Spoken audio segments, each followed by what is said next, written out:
So I hear a lot of hype about the Seiko Flightmaster online. You know, it's touted as one of those affordable alternatives to a Breitling Navi timer. And I don't hear a lot of smoke being blown about the Citizen Nighthawk, which I have in front of you here.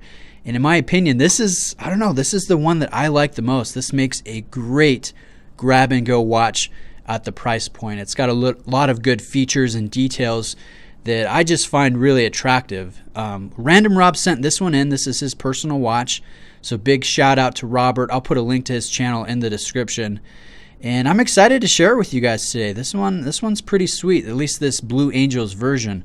I'll put some specs here on the screen so you guys can see the size of this piece and how it may compare to other watches in your collection. I'll also give you a wrist shot. This is the watch on my 7.25 inch wrist, and I think it wears very well. I like the thinner profile, the shorter lug-to-lug length, and this tapering bracelet with the teardrop in form shorter links. Just works really well. I find it to be pretty comfortable. Yes, the bracelet has solid end links, solid links, and actually the clasp is pretty good. You can see a forged clasp here, or a milled clasp, excuse me, with a locking flip lock there. A couple micro adjustments here on the back of the clasp. Here's the case back. It's a little bit different from your standard Nighthawk because this is, again, that special Blue Angels version. I think it looks pretty good. Let's talk about some of those features that are pretty sweet. I like the knurling done here on the crown, and also this one here, which operates the rotating pilot slide ring, so you can make those quick calculations. I would never use that, but it's kind of cool to have nonetheless. Another feature that I think is pretty great is the luminescence here on these applied markers.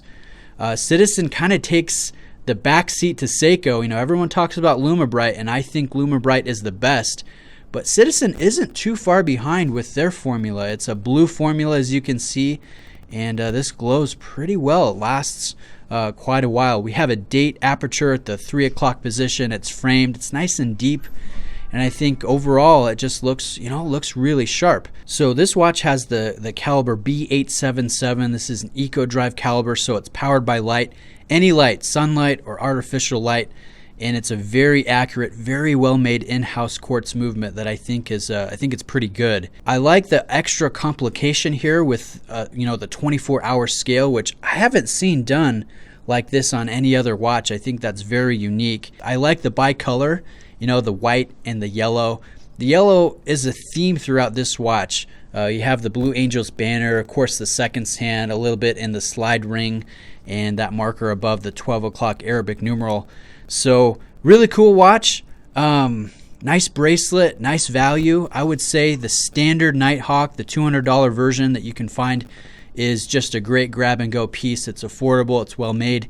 My only real criticism on this watch is it has a mineral crystal, not sapphire. I had a neighbor who wore a Nighthawk for 7 years as his daily wear, and his crystal was all kinds of scratched up.